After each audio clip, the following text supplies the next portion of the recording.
to me. Like, I'm just being dead serious. Matter of fact, it's been the opposite. I'm usually getting refunds that I don't even know how I get these refunds. I don't know what this stuff is. Like, do you know how... Olá, pessoal. Bem-vindos a mais um vídeo nesse canal. Nós somos cidadãos do terceiro mundo e nesse canal nós reagimos ao primeiro mundo. Nesse vídeo a gente vai reagir a coisas que eu posso fazer na Holanda e eu não posso fazer na América, um americano vivendo na Holanda. Então pedimos que, por favor, você considere se inscrever, ative as notificações e também visite o nosso Instagram para deixar mais sugestões de vídeos como esse. E agora vamos para a reação. So the longer I live here in the Netherlands, the more and more things I'm starting to find that I can do here that I can't do in America. Matter of fact, I've been compiling a list, and let's just say that this might have to be a series episode. So this is part 1. Oh, don't get hit by a bike.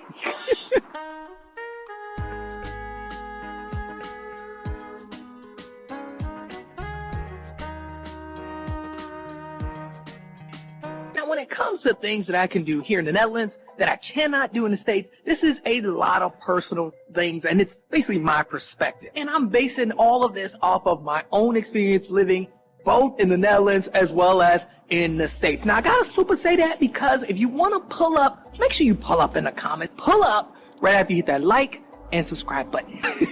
But man, I remember when I was living back in the States, I used to get harassed a lot. And I'm mainly talking about like from the police. And if I'm being real, I have no idea why.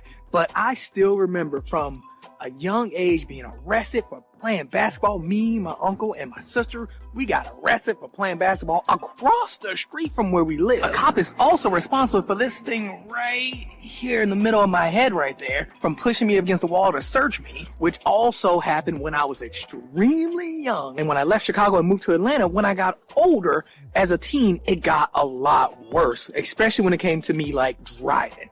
It was terrible. And people think I make these stories up, but look, I'm not even joking. I was constantly singled out like I'll be with a group of my Asian friends and I'll be the only one singled out. So knowing that with all of these experiences that I had growing up, as well as through my teens, I'm not gonna lie, cops don't make me feel safe. I'ma just super say it. Look, I am team blue all the way.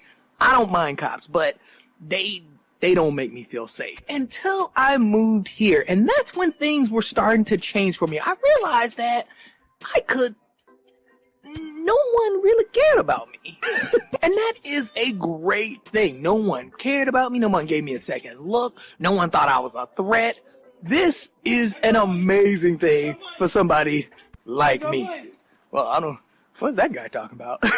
But this was incredible for me. Matter of fact, this actually occurred when my first time out of the country. That was when I realized that when I went to Germany back in 2009. That was when I realized that, wow, I could be treated normally. And basically what I'm trying to say is that I could not do this in the States. I couldn't have that feeling of being safe in the States for a ton of different reasons. Whether it's from my wife working late and being worried about her coming home late because it's dark, or if I had my kids there and they grew up there, them going outside to play and being safe, or them actually just going to school, like him.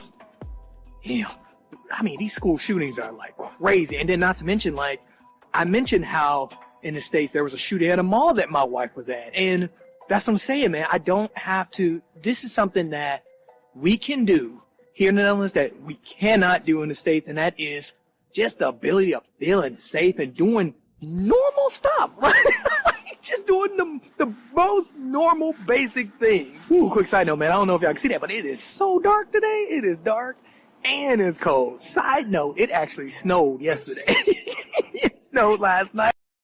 É muito interessante que ele fala sobre a questão do que ele sofreu no país dele. Ele também fala sobre a questão da segurança, mas ambas as coisas que ele fala, elas são conectadas, né? Pelo problema que ele teve no país dele. Aqui em nosso país a gente tem esse tipo de problema também. É muito parecido nesse sentido. Mas é curioso, né? Que ele tá falando de segurança e ele é uma pessoa que veio de um país que adora propagar que lá é muito seguro. E a gente acaba vendo que, na verdade, pelo comentário das pessoas, não é exatamente bem assim. É verdade, e eu fico impressionada como as informações que chegam até nós são muito distorcidas, porque chegam aqui como se os Estados Unidos fosse um verdadeiro paraíso, né? Não houvesse nenhum problema acontecendo lá, mas quando a gente olha para pessoas que moraram lá comentando sobre a vivência delas, a gente vê que é totalmente diferente, né? Então, assim, tem um contraste aí, né? E realmente isso choca muito, né? Até pela relevância que os Estados Unidos têm e pela relevância que as pessoas também dão para os Estados Unidos, né? And it snowed while I was working. It snowed a lot, like these huge, like big old chunks. But it didn't stick. See ya. Oh man, I'm gonna have to duck under here. It's starting to rain. Good. You know, actually, I must duck over here because I got my gloves. I need to put these gloves on. It is so cold. And now, back in the States, there are so many reports and stories on parents legit getting arrested because they let their kid walk to school, which is something else that we can do here in the Netherlands that you cannot do in the States in a lot of areas. Like, you cannot let your kids go to school by themselves, like walking by themselves. Here we go. And now this is kind of crazy to me only because I remember walking to school. Dang, I remember going to school like pretty much walking almost my whole life. We didn't really drive, so I took the school bus when I was in high school, but walked in elementary school. And now people and parents, they will get reported if they let their kids walk to school. And think of how crazy that is, though. Like, how crazy is it that you could get reported just for letting your kid walk to school that's pretty close by? Like, because obviously you're not going to let your kid walk to school if the school's like crazy far away. But, geez, like, it's walking distance. They're capable of going by themselves. You let them go by yourself and you get a call basically saying like, yo, you need to turn yourself in because you let your kid walk to school. Matter of fact, I think it might even be like child abuse almost or something like that in the States, which is like mind-blowingly dumb. Like I don't get it. Versus here, kids go to school by themselves, kids ride their bikes by themselves, they hang out with their friends by themselves. It's a common thing here. It's almost normal. Now, are they doing this at a super young age? No. But that's what I'm saying. I'm like comparing it equally. Like, so the same kid, like maybe a 10 or 11-year-old does not have the same privilege as a 10 or 11-year-old here in the Netherlands. Like, isso é muito interessante, porque não é a primeira vez que a gente vê uma pessoa dos Estados Unidos falando sobre isso, sobre essa questão de não poder deixar crianças andando sozinha, mas acho que isso são coisas que ajudam a nos fazer entender, porque tem tantas pessoas que saem dos Estados Unidos ganhando muito e preferem ir para um lugar como a Holanda, porque a gente já viu vídeos de pessoas falando que ganhava super bem nos Estados Unidos, mas preferiu ir para a Holanda ganhando menos, porque a qualidade de vida que se encontrava na Holanda era incomparável. Então, são coisas assim que eu acredito que move, né, as pessoas, porque você presenciar esse tipo de coisa hoje realmente é uma coisa que é muito assim inexplicável, né? Realmente é difícil de entender isso. E outra coisa que é realmente incrível é que praticamente todas as pessoas que saem dos Estados Unidos e vão para a Europa, elas ficam muito impressionadas com o fato das crianças poderem andarem sozinhas até a escola e voltar para casa sozinhas também.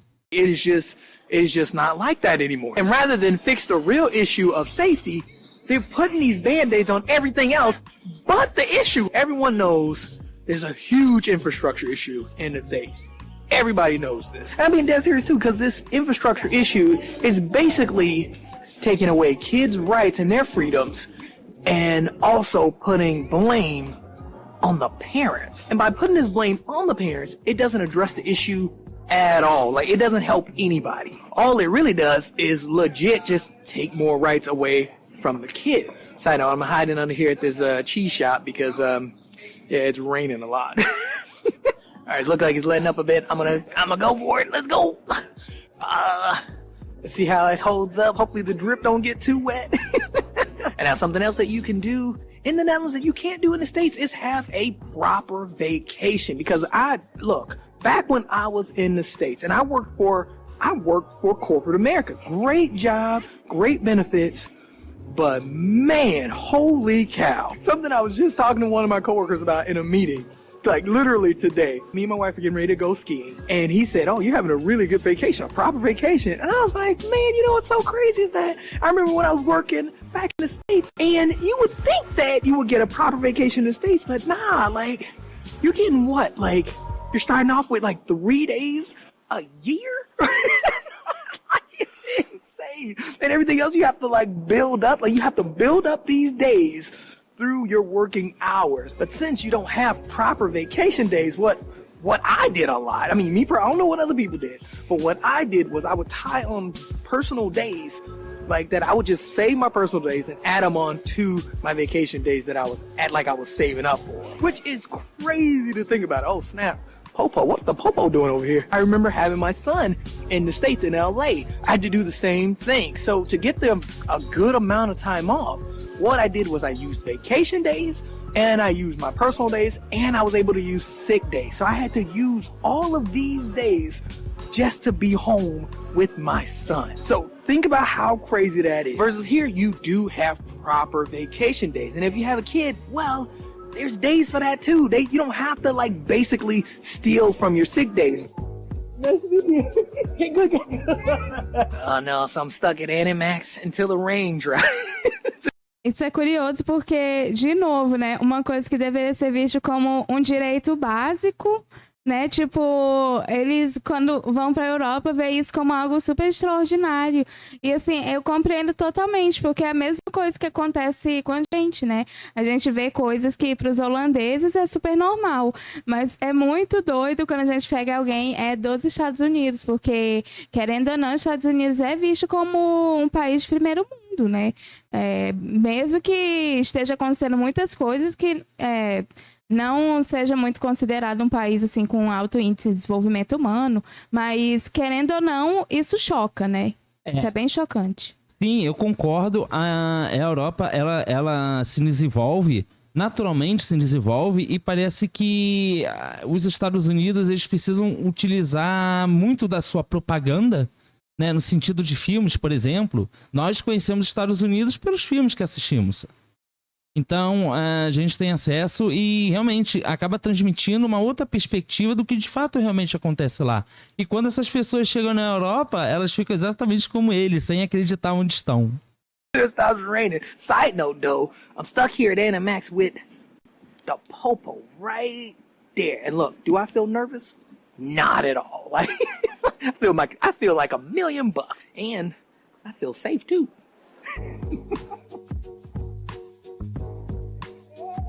And now recently I've been looking at all my insurances and my expenses, but mostly the insurances, because I have a lot of different insurances for a lot of different things here in the Netherlands. Good, thanks, man. How you doing? I'm just super safe, man. Oh, dang, I was going to pull up in here at Coffee Habits, but they are closed today.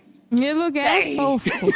Threw me all off my flow, man. But yeah, back on this whole insurance thing, basically I was comparing my insurances and I was just going through everything and I was looking at these insurance prices and I was like, dang, this stuff is actually really cheap. And matter of fact, I was legit just talking with my boy Sam from Exploring the Forum about the same thing because he's the one who brought it up. And then it made me look at mine and I was just like, dang, my house insurance, my life insurance, that stuff is actually like it's on the low. I mean, like on the low in a good way. I mean, for what you're getting, it is unbelievably like low price. And Sam was saying the exact same thing because in the States, it is not like that. Like you don't have good pricing when it comes to other insurances. This is actually really expensive. Like before I thought it was normal, but when I compare it to what I used to have in the States or what I would get in the States that I have here, it is extremely pricey. And now just to give you a quick comparison, like I have a friend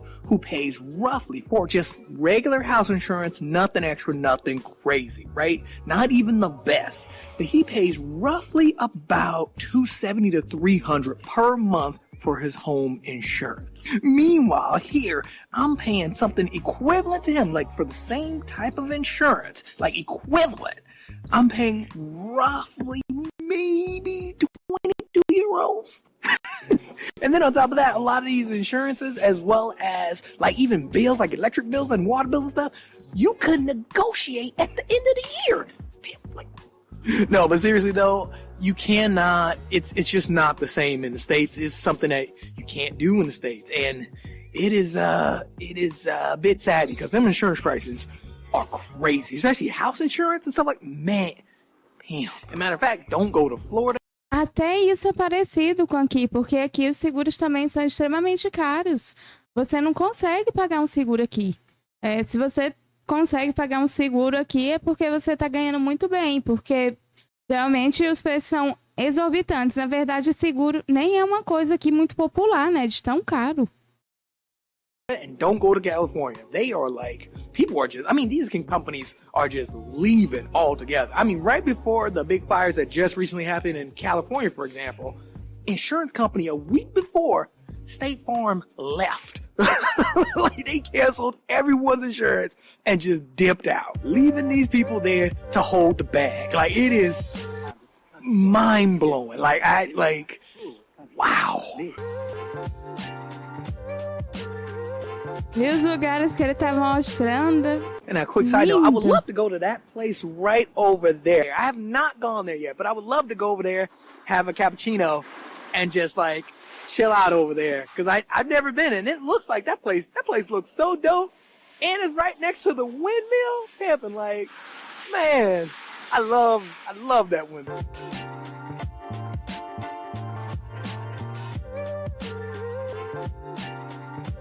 Wow, I'm all misty. Side note, I would sit outside too, but nah. Man, my hands are cold. Oh, you can't even see. Hold on.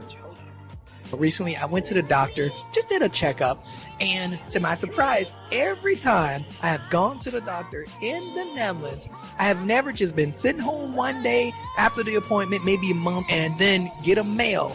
And in the mail, it says that I owe like $5,000. This has never happened to me. Like, I'm just being dead serious. Matter of fact, it's been the opposite. I'm usually getting refunds that I don't even know how I get these refunds. I don't know what this stuff is. Like, do you know how hard it is to get a refund that you're owed in the States? Like, Pim, it's worse than trying to cancel your it's worse than trying to cancel your Amazon account. And now something else that I get to do here in the Netherlands that I can't really do in the States is actually have breakfast with my family. Now, I know a lot of you guys are like, what? Why can't you have breakfast with your kids over in the States? Well, Pippin, look, in the States, when you have kids that go to school, usually they'll have breakfast at school. So school for them actually starts, like, I believe an hour before they start school here. And what's funny, I was just talking to my friend, and this is what made me think about it, was I was talking to him, and he called me. I was like, dang, what time is it? Because he's back in the States on the East Coast. He called me, and he was leaving the house at like 6:30 to take his oldest son to school. Now, his son is 1 year older than my son, and he needs to be at like 7, but they left at like 6:30. Yeah, he gets him off to school. He's at school by 7 a.m., and then at 7 a.m., they have lunch at the school. This is actually similar to when I was in school. School started around, I want to say 7:30-ish, I want to say. And yeah, you would have breakfast, which wasn't bad. I'm not saying nothing bad with that. But you're not having breakfast at home. You're having breakfast at school.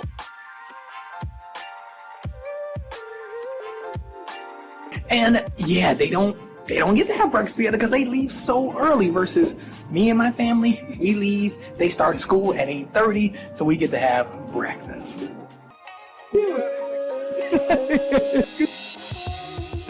And now this is something that I have asked friends about, and just the timing of all schools and things like that. And it's very different from just, that guy was all up in my grill. Very different from how we've done school in America. They leave the house at 6:30.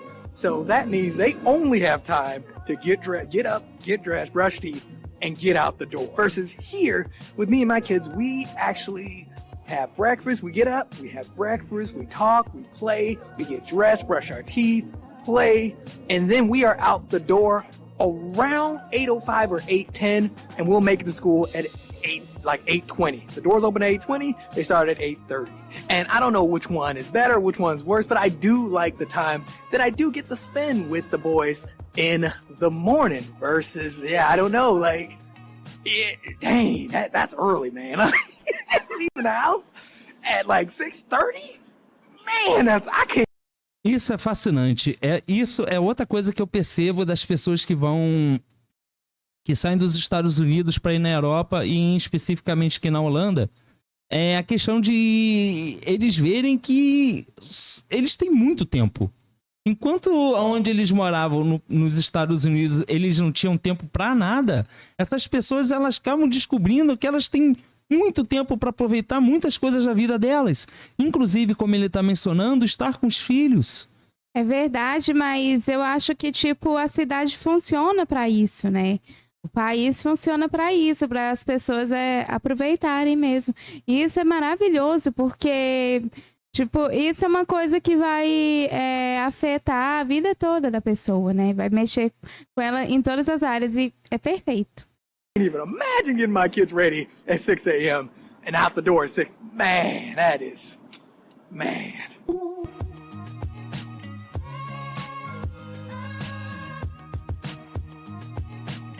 Oh, you know what? I just realized I didn't even tell y'all while I was in Amsterdam. I'm actually heading into the office because we have a little work event. And the work event starts at around 4:30. So I'm going to go ahead and head in the office, see some friends, see some coworkers, and hang out, and then head back home and put the kids to bed. I like to go in my office when I can. Oh, snap. Look. Oh, snap. What, that little car? Wow, look at that little car, man. Come on. I'm telling y'all, I'm getting one of them. Incrível. Realmente, é fascinante. Eu fiquei muito surpreso com o fato de ele estar ali numa situação muito diferente do que ele costuma estar no país dele, mas aqui apenas a gente está confirmando informações que a gente já viu em outros vídeos. E mais uma vez, é outra pessoa que sai dos Estados Unidos, chega na Holanda e fica sem acreditar nas coisas que ele vê e vivencia lá, porque realmente é incrível. É verdade, eu fico fascinada porque a gente assiste esses vídeos e sempre é uma reafirmação, né, do que a gente já sabe, mas realmente é chocante ver como eles conseguem implementar isso e é uma implementação tão eficiente que isso afeta até as pessoas que nem nasceram lá e que vão para lá para morar. Então, assim, é um lugar que realmente está recebendo bem todas as pessoas, porque as pessoas que a gente vê que nem nasceram lá e fazem vídeo, elas também estão usufruindo disso que os holandeses têm. Então, realmente, é uma estrutura que merece uma atenção, porque a forma como o país consegue absorver tanta coisa e funcionar tão bem é chocante, é intrigante, merece uma visão analítica para ver se dá para implementar isso em outros lugares, né? Mas essa foi a reação desse vídeo, então se você gostou, aproveita para se inscrever, ative as notificações e deixe mais sugestões lá no nosso Instagram. Muito obrigado por assistir esse vídeo e a gente se vê na próxima reação. Tchau!